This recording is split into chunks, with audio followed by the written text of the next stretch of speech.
Welcome to the first video in this course, Photoshop Flyer Design for Beginners. In this module, we'll be looking at an introduction to the course.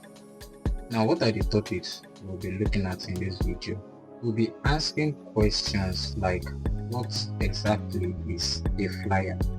Is Photoshop still the strongest or the best tool for flyers or for flyer design?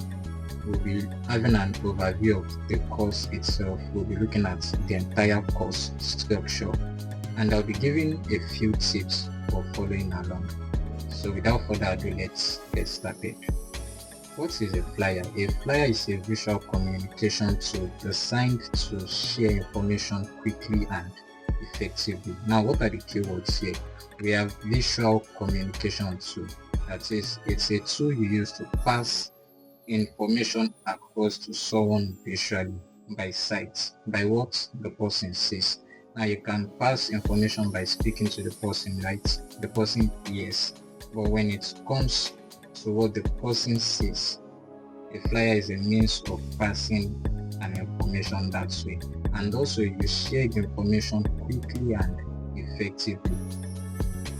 If you've been in the design space for some time, you would have heard some designers saying when you design billboards, for example, if I can't get the information within 3 seconds of looking at your billboard, then you failed in that design. So you are meant to share the information quickly and effectively. What do I mean by effectively? It means you have to pass across the correct information, and you have to pass across the information you actually have in mind. Make sure it's not something else you have in mind and it's something else other people are seeing. Now, the main goal is to grab attention and convey a message in a simple and clear way. Now, flyers can be used for events, for promotions, products, announcements, or even social media campaigns. Now, anytime you need people to notice something fast, a flyer is the perfect medium.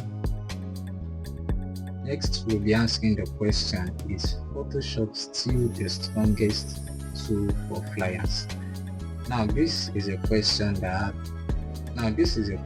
where you find several opinions on it. There's a misconception, however, that the software you use determines how good your design will look. Honestly, software has little influence on the quality of your designs, right? What matters is your creativity. Now, I know smartphone designers and I've seen smartphone designers that create amazing design, very good designs using Pixel Lab or Canva, for example. And personally, I actually started designing with Pixel Lab before I moved on to CorelDRAW, then moved on to Photoshop. Also, I use other tools like Affinity, and the tool I actually use at a particular time depends on the kind of project I'm trying to work on. The difference is in how easy it is to do certain things on some software. When you're designing flyers, you want to add some effects like text effects, add glows. It's actually easy to do those things in Photoshop. In fact, it's easier to do those things than it is in other softwares. But then when it comes to, say, you want to do a flyer that involves illustration, definitely you can use Photoshop, but you'll be stressing yourself. So when it comes to that, you use something like Figma, Illustrator, you use CorelDRAW. So what matters is not the tool but your creativity. Either you are using Canva, CorelDRAW, Pixel Lab, Photoshop, Illustrator, Affinity, Figma, the tool does not matter as much as your creativity does. A truly creative designer can make amazing flyers with almost any tool. Now we'll be looking at the course structure. This course is actually designed to take you step by step from being a complete beginner to graphic design, or a complete beginner to flyer design, to someone confident enough to create professional flyers. We'll start from the basics of flyer design. You understand how the Photoshop interface looks and works. You understand layers, you understand resolution, and from there we'll actually move to practical flyer design projects. So this won't be a course where you just learn the principles, learn a few things, and then you are done with the course. You are able to design a flyer on your own. At the end, you'll be able to undo design projects and create outstanding flyers on your own. Now, I will implore you, try not to skip any video, because I might refer to previous videos, and if you've not watched them, you might actually get lost. Alright, finally I'll be giving just a few tools to arm yourself with during the course of the course. Wow, that's some pathology. Now, I have Photoshop installed. I mean, this is a Photoshop course, so why won't you have Photoshop installed? Then you follow along with each module and you practice as you watch. Practice makes perfect. We all know that the more you practice, the better you actually get at designing.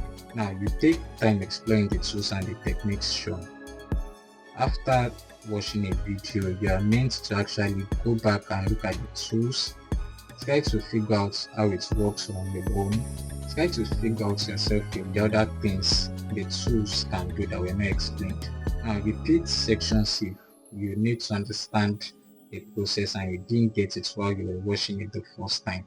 Focus on understanding why things work, not just copying steps. If I drag to the right, you drag to the right. I move to the left, you do same.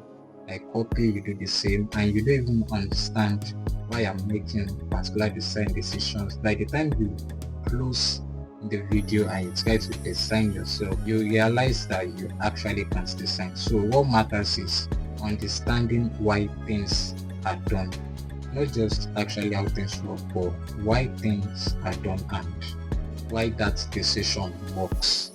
And you should aim to build both technical skills and creative confidence. Now, technical skills is you understanding that, oh, if I want to create a design, for example, the logo will be at the top, there will be a footer that would have the social media handles, stuff like that. Now, creative freedom is you thinking the social media handles, I can move it from the bottom to the top right. Now, design is not mathematics, it's not science, it's not bound by rigid rules. We have rules in design, so you can know them enough to break the rules. Alright, that's the end of our introduction. See you in the next module.